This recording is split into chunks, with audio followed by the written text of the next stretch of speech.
général, je suis comédienne. Après, tu peux passer 100 castings pour en avoir que 2. Et il faut y aller avec toujours la même envie et toujours se dire ça peut marcher, ça va marcher. Souvent, on te dit les commerciaux, ils sont faux, ils sont hypocrites, ils mentent. Mais non, en fait, on ment pas, on s'adapte. Un job étudiant, je bossais dans un hôpital psy. Sympa. Bouba, si tu nous écoutes, en commentaire. Bonjour à tous, bienvenue dans ce nouvel épisode de Plus belle la vente. Aujourd'hui, j'ai le plaisir de t'accueillir. Ouais, J'espère bonjour. que tu vas bien, Ouais, j'espère que tu es en forme. Bonjour Simon, je suis en forme. Et ben, je vais te mettre tout de suite au travail. Ah Est-ce bon que tu peux te présenter, mais en 40 secondes? Ah, j'avais pas préparé ça. Il faut toujours l'avoir, l'élévateur pitch, en stock. Écoute, je suis Jessica, je travaille depuis 12 ans. Commercial un jour, commercial toujours. C'est ça, on se refait pas. Exactement, et puis on aime ça. Donc j'ai commencé dans une start-up early stage, travaillé auprès des fondateurs. J'ai gardé ça, je suis devenue head of sales. Ouais. Et maintenant je suis à mon compte, mais je fais la même chose. À la fois première sales et head of sales. Donc à la fois un peu de vente et à la fois aussi Exactement. toute la partie stratégie, c'est ça? Exactement, ouais. Stratégie, structuration des process, stable et répétable. Alors c'est quoi le champ de tes missions aujourd'hui? Je vais avoir 3 casquettes. Ouais. La première, c'est vraiment accompagnement des fondateurs qui n'aiment pas vendre ou ne savent pas comment vendre et en général qui veulent atteindre le premier million d'ARR et plus, et qui ont besoin de structuration. Donc là, je vais les accompagner plutôt sur du go-to-market, beaucoup challenger leur discours, leur manière de faire et les accompagner. Deuxième casquette, formation de commerciaux B2B. J'ai une casquette plutôt B2B. Une formation de commerciaux pour les aider à vendre avec conviction, simplement. Et vraiment, on en avait pas mal parlé, toi et moi, c'est ça que j'aime bien, c'était sortir des grandes méthodologies, des grands concepts. Ça aide pour rentrer dans le sujet, mais en fait, de plus en plus, on voit que c'est énormément c'est de la posture, c'est des bons réflexes, et c'est de la confiance en soi. Bah, c'est ça, où les gens sous-estiment la force des soft skills, mais ton concurrent, il connaît la même méthode que toi. Oui, c'est la vrai. même exactement. Ouais, c'est ça. Donc si toi, tu te différencies pas... Mais c'est ça. Et je suis contente parce que je trouve qu'on est dans une période où on le met vachement en avant. J'ai l'impression qu'il y avait la partie très méthodologie, workflow, framework, et c'est très bien. Ensuite, on parlait beaucoup des soft skills, mais il y en a qui se disaient oui, mais c'est très abstrait. Et là, on parle beaucoup plus en fait d'intelligence et de bon sens, tu vois. Et je me dis que ça, c'est chouette parce que c'est accessible à tout le monde, en fait. Bah, je sais pas si tu le ressens toi, mais quand tu formes des gens pour qui c'est le début dans la vente, qui n'ont pas forcément d'appétence, ils disent mais en fait, c'est pas si compliqué que ça, c'est du bon sens. Bah oui, c'est beaucoup de bon sens. Ouais. Beaucoup de bon sens, de l'organisation, une vision long terme, et puis j'ai envie de dire, et puis voilà, non, parce que des deals, tu vas en perdre. Je pense que par contre, c'est sûr, tu vas en perdre, tu vas en gagner. Il n'y a que les mythos d'Instagram qui en perdent jamais, qui sont à 100% de closing. Oui, c'est clair. Mais c'est intéressant.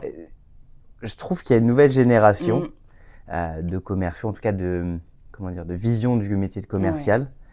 Mais je suis preneur de ton avis sur un point. Est-ce que tu trouves qu'on est un pays de bons commerciaux? Ou de bons vendeurs?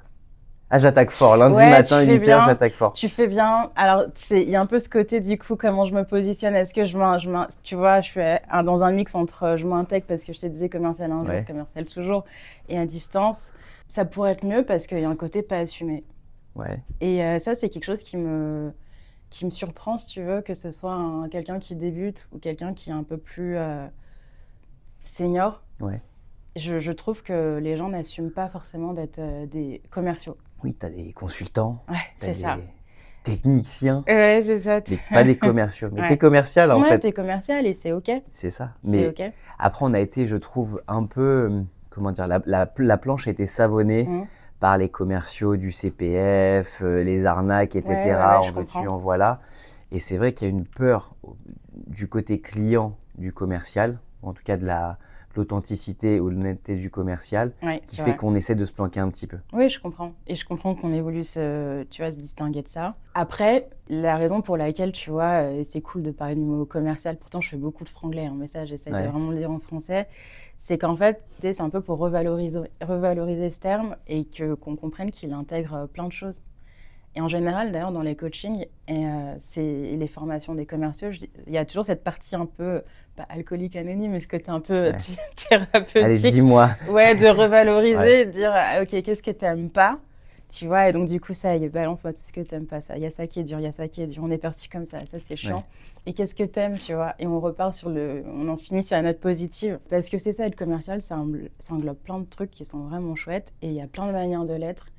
Et je comprends ceux qui peuvent être un peu complexés par ça. Mais à partir du moment où tu es OK sur le fait que tu peux être timide, introverti, réservé et être très bon sales, très bon commercial, c'est OK, quoi.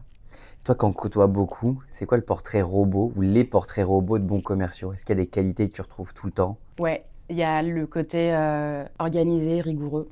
Ouais. Tu vois, ceux qui arrivent à garder, qui gardent la tête froide. Ça, je trouve que ça va être des très bons commerciaux.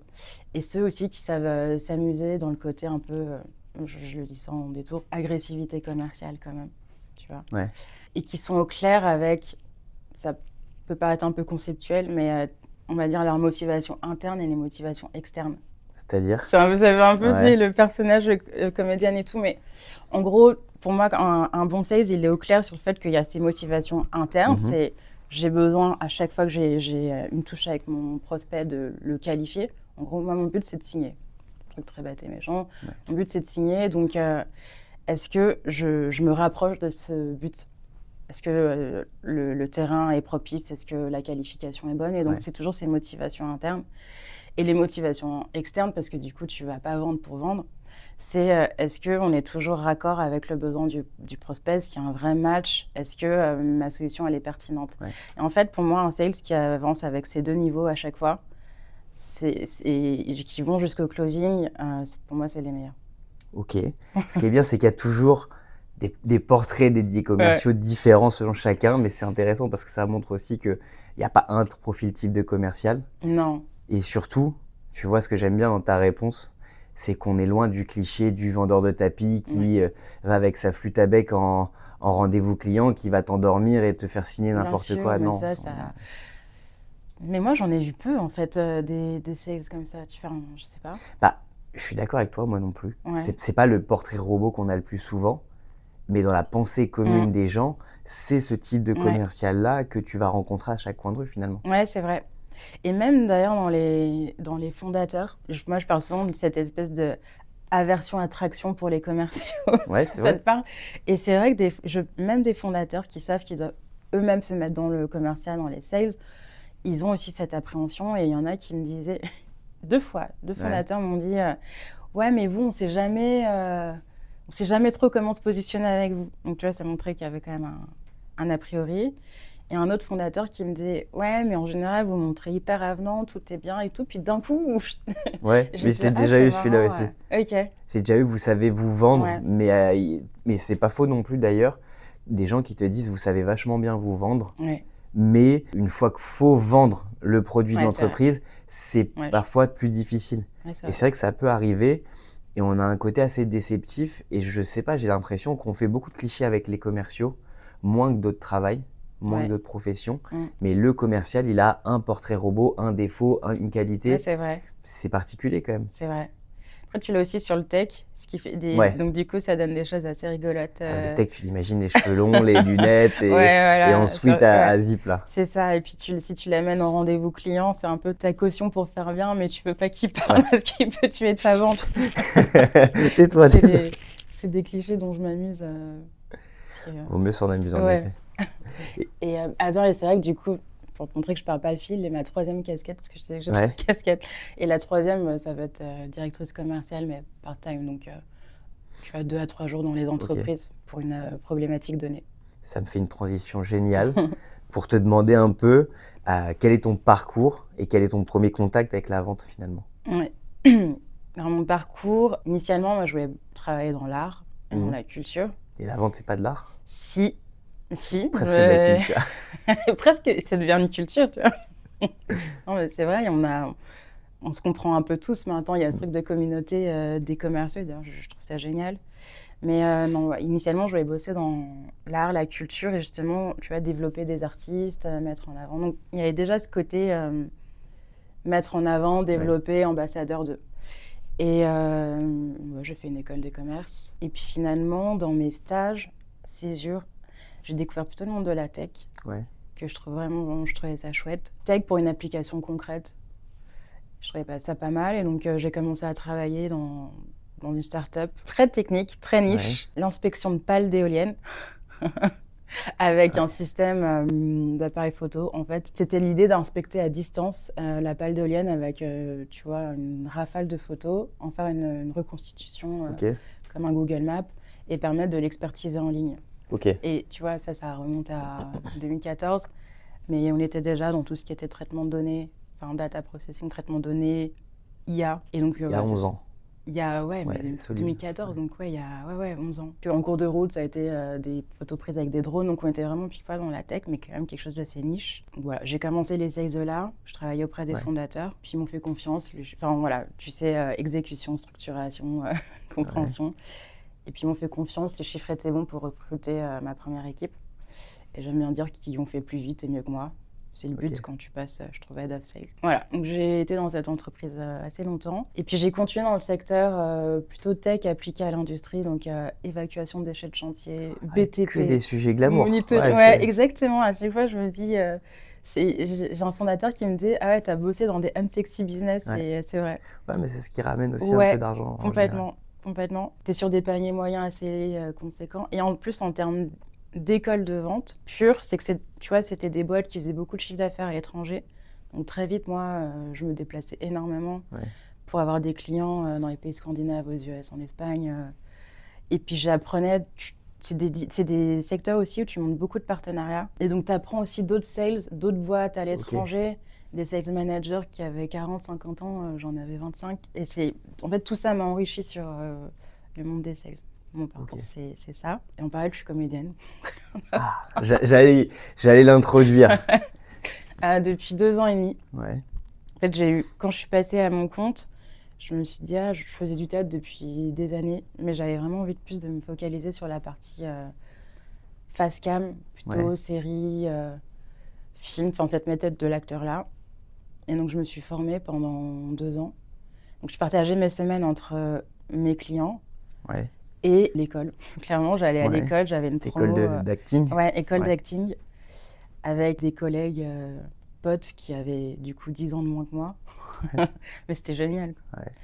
Et depuis, je tourne dans des pubs, dans des courts, moyens métrages, des clips. On va essayer d'en trouver une. On fera un insert ici, on essaiera de trouver un truc. Je sais pas si vous allez trouver. C'est sur les réseaux. En fait, c'est les pubs qui te pop-up sur les réseaux ou en début de vidéos YouTube. On va te demander un lien, tu vas nous poser. Surtout, on va faire comme ça.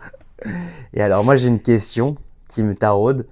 À quel point le fait d'être actrice t'aide dans la vente et inversement, en fait? Alors, je vais commencer par l'inverse parce que souvent, les gens m'attendent sur le côté qu'est-ce que ça t'apporte l'acting en tant que sales? Et du coup, vu que j'ai été, on va dire, commerciale plus longtemps que j'ai été comédienne, je trouve que c'est vraiment le commercial qui m'a appris sur le nom. Comédien, acteur, t'encaisses beaucoup de noms. L'idée, c'est que tu vas passer, je sais pas, tu peux passer 100 castings pour en avoir que 2. Et il faut y aller avec toujours la même envie et toujours se dire ça peut marcher, ça va marcher.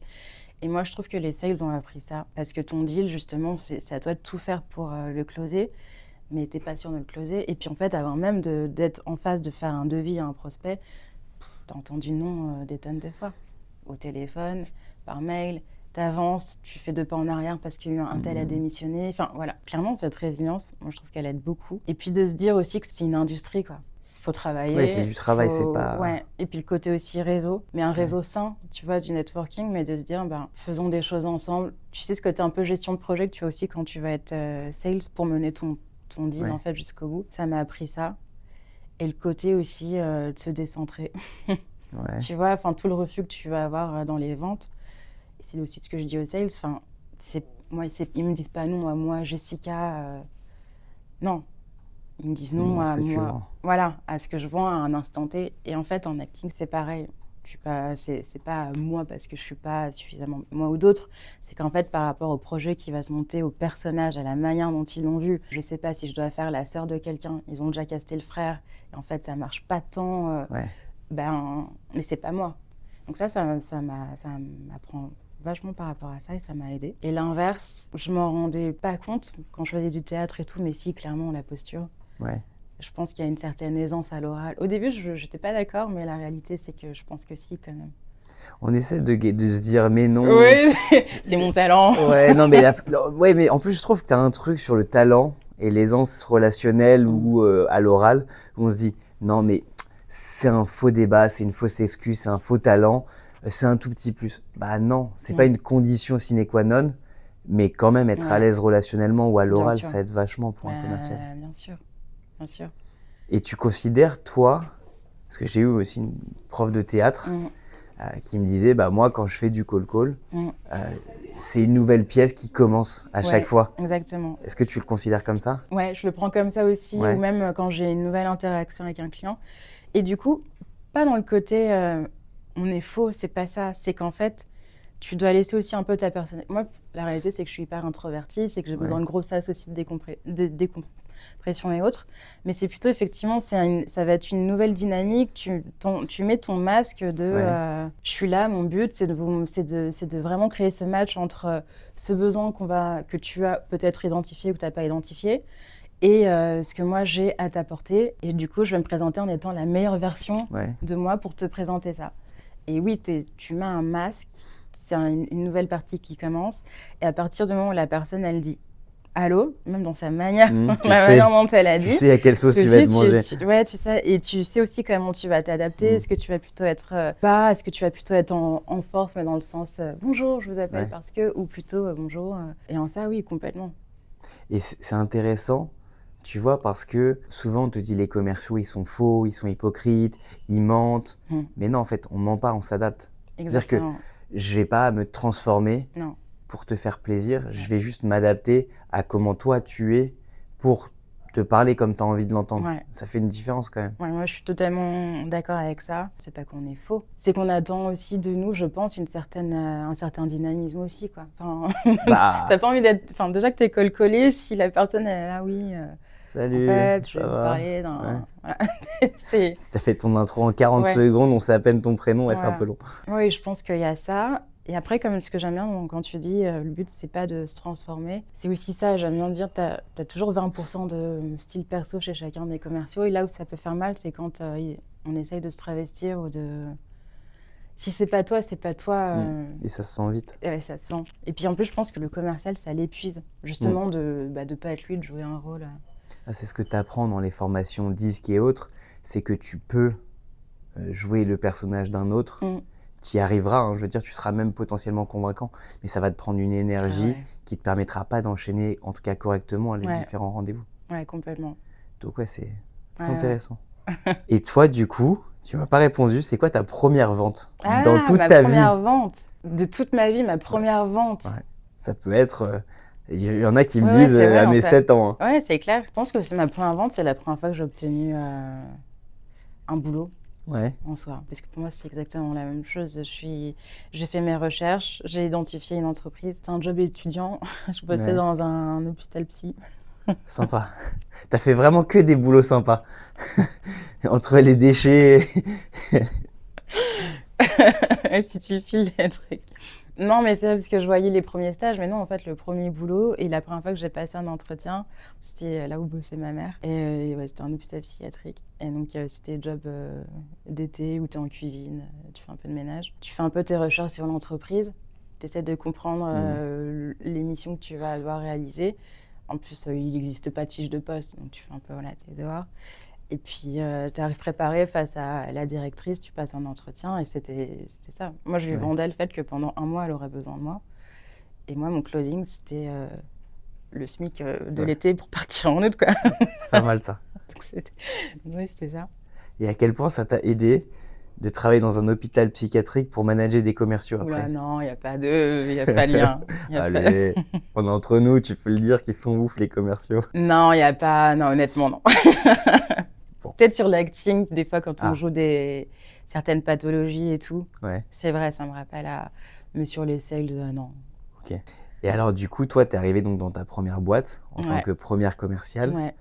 Et tu as fini Head of Sales, donc à recruter, former, manager, motiver, remotiver, etc. C'est quoi le plus challengeant quand tu arrives jeune avec des gens qui ont à peu près ton âge, j'imagine. Ouais, un peu plus jeune, mais oui, c'est ça, pas énormément de différence. C'est pas tant le fait qu'ils soient plus jeunes et autres, parce que t'es à un stade où tu sais que t'as besoin d'eux, enfin, ils vont contribuer. Toi, t'es en train de monter une équipe, t'es en train de monter quelque chose, et c'est très cool de les avoir. Et moi, j'étais assez claire à ce moment-là sur ce que je pouvais leur apporter.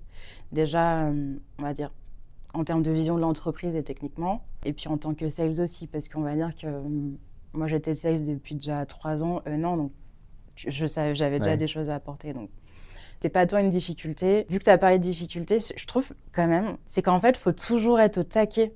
Enfin, tu te dois quand même de toujours montrer l'exemple, d'être dans la bonne posture, le bon mood aussi pour les motiver. Et ça demande quand même pas mal d'énergie. Et c'est pour ça que j'entends que certaines personnes ne veulent peut-être pas manager ou trouvent que c'est voilà, qu'ils en ont pas envie. Mais je trouve quand même que ça t'oblige, tu vois. Tu dois toujours voir le verre à moitié plein, même pour eux, quoi. Même quand il y a ça d'eau. Ouais, c'est ça. Mais sans non plus envoyer du rêve et faire croire que tout est hyper génial, parce que sinon tu passes pour quelqu'un de totalement déconnecté aussi. Ça, c'est l'enjeu. Après, ce qui est par contre super kiffant, c'est le côté un peu transmission. Donc bon, je lève les yeux au ciel parce que je m'imagine il y a 10 ans dire je veux transmettre, mais tu as forcément quelque chose. Ouais, mais c'est agréable de voir les progrès que tu as, alors que ce soit en formation ponctuelle ou avec ton équipe, c'est quand même toujours agréable. Ouais, complètement. Et puis tu vois, il y a les moments où tu sens que ça y est, en fait, ils ont les bons réflexes, ils ont anticipé sur les bonnes choses. Et là, tu te dis, c'est bon, on est sur la bonne voie. Et puis eux-mêmes, parce que le but aussi d'un manager, c'est que son équipe elle soit autonome. Et quand tu sens que tu commences à percevoir ça, que ton sales est sur le chemin de l'autonomie et que ça y est, il est bien, ça c'est top. Ouais, puis c'est gratifiant aussi parce que tu es sur un métier où les évolutions se voient vite. Mine de rien, malgré ce qu'on pense, tu as beaucoup de data qui viennent vérifier ou pas d'ailleurs les progrès de chacun. Donc c'est quand même hyper gratifiant. Ouais, c'est clair. C'est clair. La première fois que j'ai été manager, c'était aussi d'éviter la tentation de recruter ou des mini-mois ou de faire des mini-mois. Tu vois ce que je veux dire ?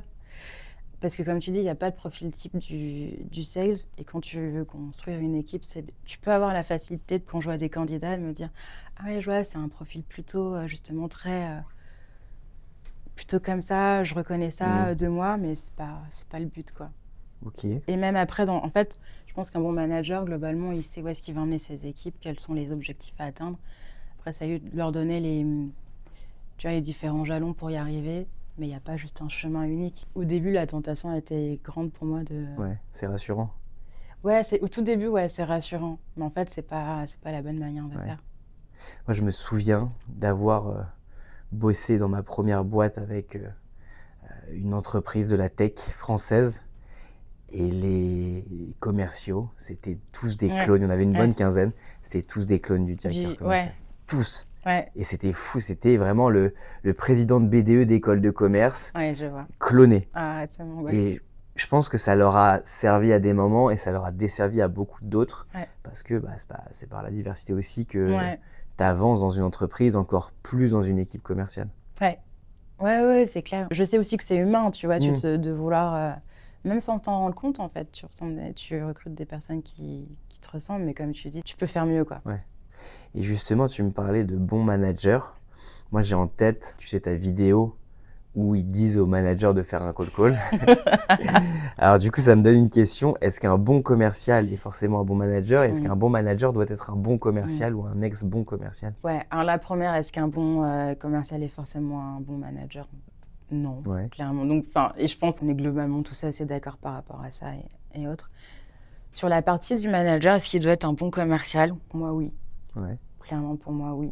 Je trouve, et surtout, tu sais, ça revient à ce qu'on disait tout à l'heure sur l'importance des soft skills, des bons réflexes et autres, et du fait qu'on est dans un temps aussi où les sales ont besoin un peu je dirais d'exemples. Tu as déjà la data, tu as déjà tous les outils, tu as tous les AI. En fait, si ton manager, tu as besoin qu'il t'inspire. Bon, bref, les cycles de vente, ils deviennent complexes. Closer, ça peut devenir de plus en plus difficile. Je pense qu'aujourd'hui, ce qu'on va attendre d'un manager quand même, c'est qu'on comprenne qu'on vient de la même famille, quoi. C'est pas juste quelqu'un qui te regarde à distance. Moi, je pense que ça, aujourd'hui, ça marche plus. Et quelle que soit la taille des boîtes, tu as au moins besoin d'un manager de proximité pour pour t'aider sur ça. Et donc, pour moi, oui, il a besoin d'être peut-être pas le meilleur des sales, clairement, parce que de toute façon, lui, il est plus en train d'en faire. Mais il a besoin de comprendre de quoi il parle et de pouvoir, à certains moments, montrer le bon exemple. Tu vois, justement, en faisant des...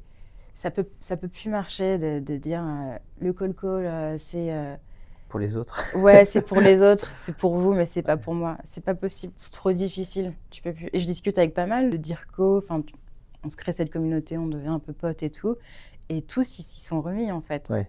Alors qu'il y a encore 5 ans, et j'en parlais la dernière fois aussi dans un post, il y a 5 ans, ça passait et tu pouvais te dire, c'est pas mon métier, moi, je vous donne toutes les billes pour bien le faire, mais machin. Aujourd'hui, je pense qu'un manager qui en 2 ans a pas... Enfin, c'est pas possible. Bah, nous, on a cette grande blague avec Raphaël en interne, c'est de se dire les commerciaux, c'est un peu des gosses. Ouais. Et comment tu fais faire quelque chose à un gamin, c'est la force de l'exemple. Mais bien sûr. Fait. Donc, si tu veux inspirer ton équipe, si tu veux les motiver et les faire faire quelque chose sans douleur, j'ai envie de dire, fais-le, montre-leur l'exemple. Et pour le coup, si tu es mauvais et que tu n'as pas de résultat, là, ça va être compliqué de les faire faire. C'est clair. Derrière. Et je trouve aussi que ça rend plus humble sur le côté. Je sais aussi que c'est difficile. Enfin, moi, tu vois, si j'extrapole sur les fondateurs, parce que je travaille aussi beaucoup avec les fondateurs, c'est le côté. Je pense que demain, si tu veux commencer à te structurer et créer une équipe sales cohérente et où vous parlez la même langue, où il n'y a pas ce décalage entre la vision du CEO et après les attentes des premiers sales, c'est important qu'eux-mêmes aient fait du sales, qu'ils aient décroché leur téléphone. Je ne dis pas qu'ils deviennent des as du call, mais qu'ils sachent le faire. Qu'ils soient pris les portes. Exactement, pour comprendre en fait. Et que quand ils font un plan et qu'ils développent un peu leur vision stratégique, qu'ils soient dans quelque chose clairement, bien sûr, d'ambitieux et très ambitieux, mais qu'ils sachent que pour le réaliser, ça va quand même demander certains défis, quoi. Ouais, mais c'est hyper important. Tu sais, nous, on est dans une vision très communautaire du métier de commercial. Et on se rend compte que finalement, le commercial, il n'a pas besoin d'être managé par le meilleur des managers. Enfin, en tout cas, c'est pas ce qu'il attend. Il veut juste quelqu'un qui s'est déjà pris les portes. Ouais, exactement. Ça, c'est un manager acceptable pour lui. Après, ça va le rendre meilleur en tant que manager si, en plus d'avoir pris des portes, connaître la méthode, il a pratiqué pour avoir les réflexes. Oui, c'est ça. Parce que tu peux être un commercial bon, satisfaisant, en connaissant la méthode avec quelques soft skills, mais si tu n'as pas les réflexes, les bonnes pratiques, t'y perds. Ton manager, si en plus peut te les apporter, bon là je ne vais pas te dire que tu as décroché le pompon, mais je veux dire c'est intéressant. Mais oui, tu as ce côté, on est un peu les vilains petits canards des boîtes, on est un peu incompris. Donc si tu me mets quelqu'un qui me manage, qui ne me comprend pas, en fait ça ne sert à rien. Oui, c'est ça. Et puis quand, ça va dépendre du produit, du contexte et tout, mais tu vas avoir des sales qui te disent oh mon manager et tout, un peu comme dans la vidéo, mais en gros si la tendance est bonne, si ça les dérange pas, c'est pas grave, ils font leur closing et puis ils font leur petit bout de chemin. Mais à partir du moment où ça se tend, là, le retour de bâton, il peut être assez important. C'est comme partout dans la vie, en couple, dans une association ou quoi, quand ça va bien, ça va bien. C'est clair. Quand ça va moins bien, tu vois tous les défauts de tout le monde, c'est forcé. C'est clair. Mais cette vidéo, elle me fait rire parce qu'elle avait fait pas mal réagir. Et il y a un manager qui m'a écrit en privé, il m'a fait un screenshot de ce qu'il a envoyé à son équipe. Il leur a partagé la vidéo. Il m'a dit, je sais, des fois j'abuse et tout, je suis un peu déconnectée. Il y a moyen de faire mieux, je ferai mieux. C'était trop cool. C'est sympa. C'est cool. Mais je pense qu'il y a besoin de ça. Tu as un truc qui est assez contre-productif, je trouve, chez les sales, mais aussi dans le management des sales. C'est ce côté un peu viriliste, je montre les muscles, je suis le meilleur, j'ai pas besoin de me former, j'ai pas besoin de me faire accompagner. Peut-être que tu es très bon, tant mieux pour toi, tant mieux pour ta boîte, mais tu peux toujours faire mieux. Bien sûr. Et c'est dommage de s'en priver. Moi, j'ai vu des sales quand même assez expérimentés, que ce soit en âge, en type de marché, panier moyen et autres. Et ils étaient toujours très contents d'être formés. Normalement, t'en as toujours un ou deux qui se demandent ce qu'il fout là. Et le reste est content. Mais je trouve que c'est assez contre-productif parce qu'ils attendent de recevoir la formation alors que finalement, que ce soit sur nos comptes LinkedIn à nous, mais il y en a plein d'autres, des comptes LinkedIn, des chaînes YouTube, ChatGPT, du quoi que ce soit, tu peux te former mais gratuitement, tu peux t'entraîner gratuitement à devenir meilleur. c'est juste con, mais si tu es moins bon que ce que tu pourrais être, tu as moins de commission que ce que tu pourrais avoir. C'est quand même franchement con. Mais... Sauf quand c'est capé. Sauf quand c'est capé. Alors là, c'est le manager qui est franchement con, mais bisous à tous les managers qui capent les incentives. Mais... Non, mais c'est clair. En général, ces profils, du coup, ce qu'ils vont aimer aussi, c'était des formations où on les met aussi, où ils sont valorisés, tu vois, où ils arrivent à partager leurs bonnes pratiques, ce genre de choses, ou apprendre de leurs pairs. Juste un moment pour eux, quoi. Tu vois ce que je veux dire? Mais c'est vrai. Ouais. C'est vrai. Et tu vois, les meilleurs commerciaux, je trouve, c'est ceux qui réécoutent leur call. Et peu importe combien tu as d'années d'expérience, juste réécoute ton call. Tu vois les meilleurs joueurs de foot, mais regarde tous leurs matchs. Pourquoi toi, tu le ferais pas? C'est clair. Réécoute ton call à froid, réécoute ton call avec ton pote, avec ton collègue, avec ton manager, juste pour voir ce que tu as réussi, parce que c'est bien aussi d'apprendre quand tu réussis pour dupliquer. Regarde aussi quand tu as raté, parce que tu vas en apprendre, quoi. Ouais, c'est clair. Et puis, donc, quand tu as raté, tu le sens, mais de te réécouter, de te revoir, c'est tangible. Et puis si tu es très bon, au moins tu te regardes et tu verras toutes tes tics de langage parasites que tu peux éliminer. Mais tu vois, nous, on l'a fait. Moi, je m'en suis raté un lundi matin, là, comme ça, à 8h. 8h, le mec me met un call. Mais... J'avais pas envie de le faire. Je l'ai pas préparé. Il n'y a pas d'autre option? Non, il me l'a imposé. Il m'a dit, en gros, il m'a fait sous-entendre que déjà, ça partait mal, que c'était le client qui décidait. Voilà. Je suis arrivé pas préparé, pas motivé, rien du tout. Je fais le call, je l'ai subi, j'ai été très mauvais. Et je l'ai senti, tu vois, que je l'ai raté. Bon, j'avais globalement les ingrédients, mais je voulais voir, en fait, comment lui l'avait perçu. Et on a cet avantage quand même de pouvoir réécouter les calls, mais si tu enregistres l'écran, tu vois aussi le visage. Ouais, carrément. Et tu perçois des choses que tu perçois pas quand tu es live, parce que tu es concentré sur ce que tu vas dire, parce que plein de choses, ce qui est le désavantage aussi de la vidéo, je trouve. Mais du coup, tu réécoutes, tu dis, ah oui, évidemment, je t'ai pas motivé, évidemment, je t'ai pas préparé, mais genre là, ça, comment je l'ai dit, il a fait la gueule, il a tiqué, il a fait ci, il a fait ça. Et en fait, ça t'en apprend beaucoup. Plus que te dire, bon, j'aurais pu rester sur le je t'ai pas motivé, je t'ai pas prêt, c'est pas grave, on s'en fout, c'est un call de plus ou de moins. Mais non, tu fais l'effort d'aller plus loin. Ouais, c'est clair. Ce que tu dis, ça me fait penser à ta question de tout à l'heure sur ce qui fait un bon sales. Et justement, quand on parlait de soft skills, moi, je trouve que l'intelligence de situation, mais pour moi, ça devient... C'est une des plus grandes qualités pour moi d'un sales. Et justement, tu vois, quand c'est réussir à être dans ta réunion, dans ta visio, mais aussi observer suffisamment là où ça tique, là où ça prend pas, là où il s'impatiente, là où je t'ai vu, tu regardais l'heure, là. Non, mais alors, j'ai fait un podcast la semaine dernière qui a duré 2h15. Donc là, je vais pas recommencer et j'ai aucune notion du temps, moi. Ouais, sur cette intelligence de situation, c'est vraiment ce que je pousse les gens à développer. Et donc, je m'amuse aussi avec certains petits exercices sur ça, mais c'est hyper important. Et de l'assumer, pas juste le subir, tu vois. En fait, être dans ta réunion, réussir à capter ce que tu as dit, comment c'est accueilli et tout. Et aussi le verbaliser, dire « Oula, je sens que je vous ai perdu là », tu vois. Parce que sinon, tu peux subir après ta réunion. Et puis au moins, toi, tu te réveilles, tu le verbalises, que peut-être que tu n'as pas été suffisamment clair. Tu le prends sur toi, parce que c'est pas... Moi, j'ai envie de dire, c'est jamais de la faute du prospect. C'est souvent que nous, on a peut-être raté quelque chose. Et en général, tu vois, c'est une porte ouverte pour lui ou elle, pour dire « Ouais, effectivement, c'est une autorisation, en fait, tu vois, après de clarifier. » Et je me dis, t'as pas besoin d'être un king, mais juste de pouvoir bien... d'être à l'écoute. C'est de l'écoute, mais c'est aussi vraiment beaucoup d'observation et choper tous ces petits trucs, en fait, qui disent beaucoup... quand tu progresses dans ta qualif et dans ta vente, c'est hyper important. Tu sais, on a un nouveau format de vidéo qui va sortir dans pas trop longtemps, où on va challenger un peu tous les closers d'Internet pour voir s'ils vendent bien. Et bon, spoiler, c'est pas toujours très bien. Mais il y en a un qui m'a quand même sorti la semaine dernière sur un appel comme ça. Bon, il me semblait l'avoir déjà dit, mais je vais me répéter. Et il me répète ce qu'il m'a déjà dit, tu vois, alors que je posais une question. Ah oui, ok. Je dis, mais c'est d'une violence le truc. Bon, moi, je m'en fous, je le prends pas perso. Mais genre, ça fait un peu, bon, abruti de client, tu m'écoutes pas, je vais te le répéter parce que t'es con. Genre, tu peux pas parler comme ça à quelqu'un, ça n'existe pas. Donc, je crois que je vous ai perdu, tu prends en effet sur toi, même si c'était ma faute en tant que client de ne pas avoir écouté, tu me le fais pas ressentir. Et finalement, même si c'est ma faute, c'est aussi ta faute de commercial de ne pas m'avoir piqué et de ne pas avoir fait en sorte que je sois à l'écoute à ce moment-là, qui vraisemblablement était un truc, tu vois, important de la vente. Donc bon, c'est un petit exemple comme ça, mais... Mais attends, ça m'intrigue, donc ça va sortir bientôt, mais tu peux peut-être en dire un peu plus. Je peux t'en dire un peu plus. En gros, on prend des rendez-vous Ouais. avec des boîtes dont on sait qu'il y a des closers, Ok.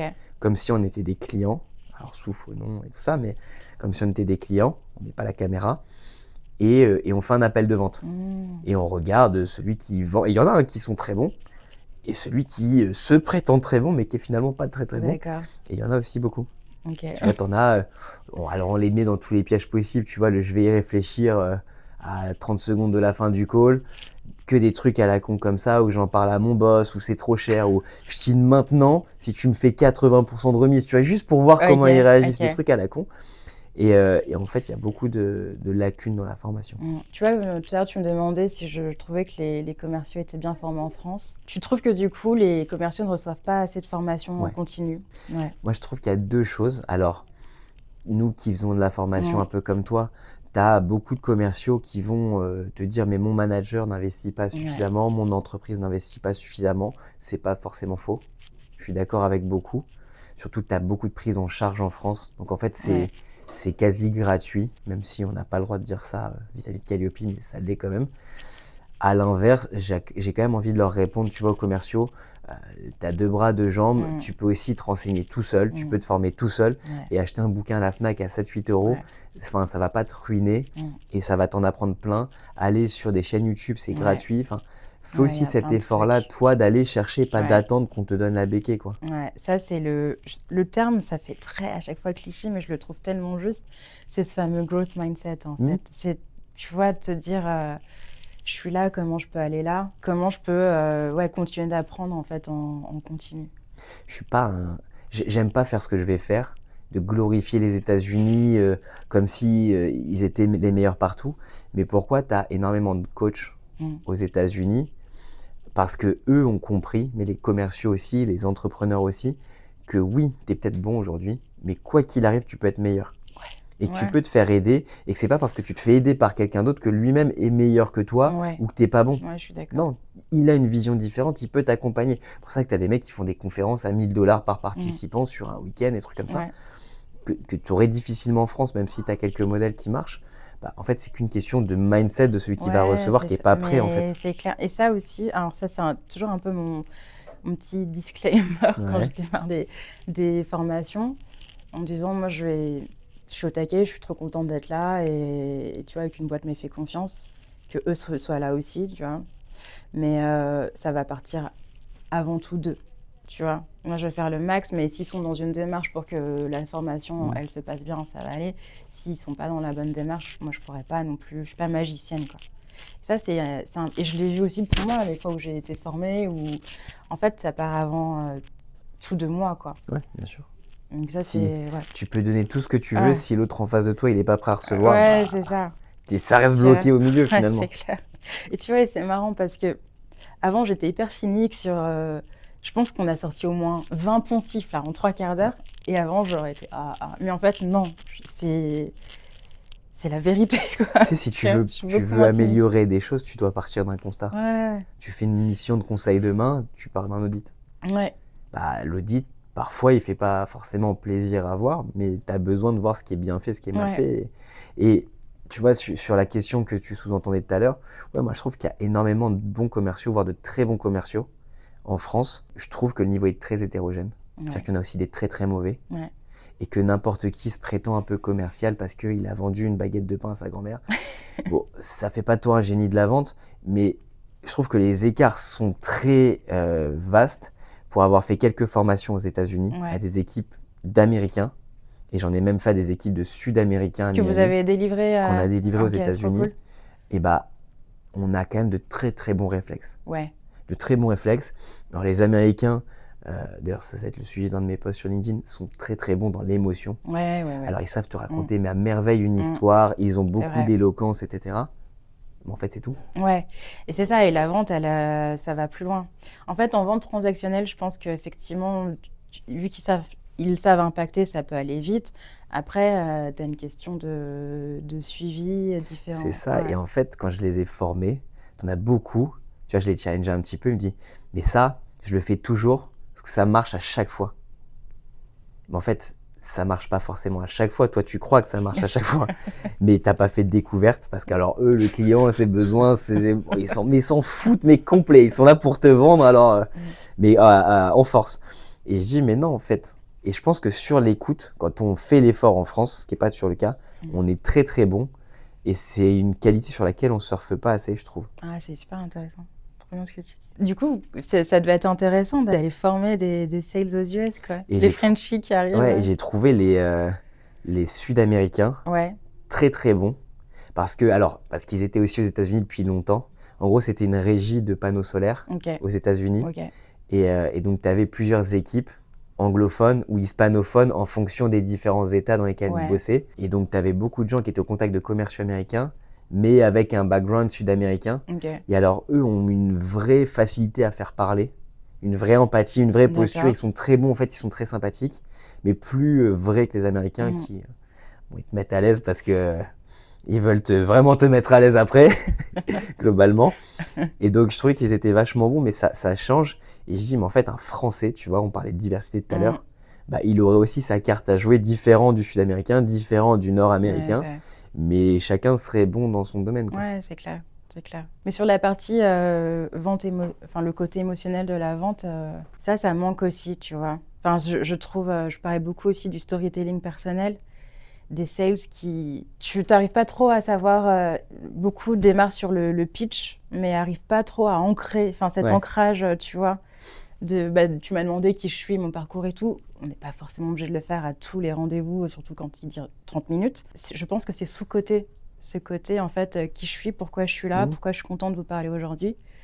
Ça peut changer la direction d'un rendez-vous. Et tu vois, tu parlais de méthodologie, d'appliquer des grandes trames rigides. C'est vrai qu'en France, on est le pays des mathématiques quand même. On est le pays du factuel. Mais il ne faut pas oublier que la vente, ça reste quand même une relation entre deux personnes humaines, pour l'instant en tout cas. Et donc, on choisit humainement un autre humain. Mais surtout aujourd'hui, surtout quand le prospect, il a accepté d'échanger avec toi, alors qu'il a fait ses devoirs en ligne, et qu'il pourrait potentiellement se passer de toi. C'est dommage de sous-estimer, comme tu dis, ce côté humain. Et moi, c'était des clients anglais qui me disaient people buy from people. T'es là, oui, c'est vrai. C'est vrai. Et d'ailleurs, sur cette équipe aux États-Unis, ils nous ont présenté une autre équipe qui n'était pas de leur boîte, mais qui était leur partenaire et qui, elle, en fait, travaille en B2B avec des entreprises qui font l'installation, etc. Donc, en gros, elle, c'est vraiment leurs clients sont des entreprises et eux ne font que de l'événement. C'est-à-dire qu'ils veulent toucher un client. Limite, ils vont lui envoyer 2 billets pour un match de sport, ils vont lui envoyer une invitation pour un truc au golf ou je sais pas quoi. Et en gros, ils se disent, mais en fait, ils vont travailler avec nous pour nous. Un peu parce qu'on les a invités dans tel truc et qu'ils vont pas dire non pour les inviter. Première étape. Deuxième étape, comme on est très américain, très bon dans la création de liens, etc., on va faire en sorte qu'ils nous apprécient. Et comme notre offre elle est adaptée, ils vont travailler avec nous. Tu vois, en France, on aurait plutôt le truc de comme notre offre elle est adaptée, on va essayer de sympathiser. Et si au bout de 3 ans de relation, on peut les inviter à voir un truc ou à manger ensemble, c'est bien. Donc c'est totalement différent et c'est assez enrichissant comme point de vue. Bon, là je regarde l'heure, on approche de la fin. J'ai toujours une dernière question sur les podcasts.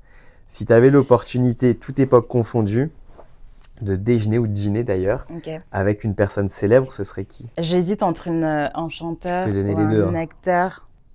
En fait, ce serait complètement absurde, mais ce serait intéressant. Booba, je pense. Alors, je suis pas du tout... C'est pas tant... Mais je suis assez fascinée par les artistes qui... Le côté longévité, en fait. De me dire, mais c'est que forcément, t'es un bosseur. Donc, je serais curieuse de... En plus, c'est loin de moi, mais le côté business, longévité, plusieurs générations, ça m'intéresserait pas mal, tu vois.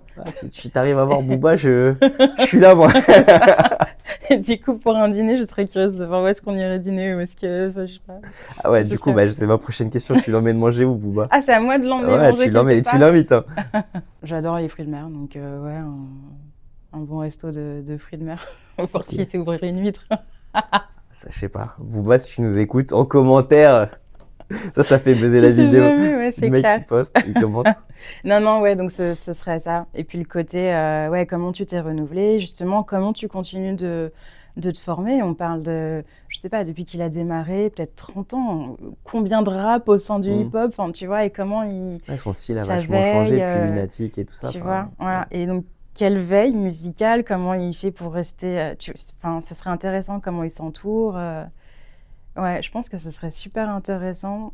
Et il y aurait pas mal de, peut-être pas des pratiques directes à reprendre, mais des choses assez inspirantes pour nous, pour la vente qui change beaucoup. Ouais, je pense qu'il est très bon dans l'anti-vente déjà, Booba, finalement. Ah ouais? Qu'est-ce que tu entends par anti-vente? Genre, tu sais, ce côté un peu nonchalant, je m'en fous de tout, je travaille pas, je bosse pas, mais... Mais je pense que c'est après, pas... c'est faux, Ouais, c'est sûr que c'est faux, mais c'est le personnage qui s'est créé, Ouais. qui fait vendre comme ça. Ouais. Tu sais, le gosse un peu terrible, mais très talentueux.